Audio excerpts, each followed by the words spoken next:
नमस्कार विद्यार्थी मित्रो, आजचा प्रश्न पहा. प्रश्न आहे 5,84,356 या संख्येतील 5च्या स्थानिक मूल्यांची बेरीज.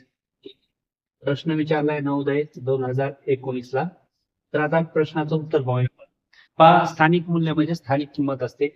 तर लक्षात घ्या, या 5ची स्थानिक किंमत लिहिताना 5 लिहायचे, त्याचा समोर किती अंक आहे 1 म्हणजे 1 0 द्यायचा. या 5ची स्थानिक किंमत झाली. ओके. आता या 5ची पण स्थानिक किंमत लिहिताना 5 लिहायचे, समोर किती संख्या आहेत 1 2 3 4 5 शून्य. 1 2 3 4 5. ओके.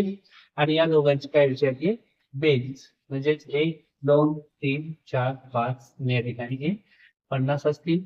या दोघांची जर बेरीज केली आपण, ती बेरीज येणार आहे पहा 5,50,000. ओके. ऑप्शन क्रमांक 4 मध्ये उत्तर पाहायला मिळते. ओके.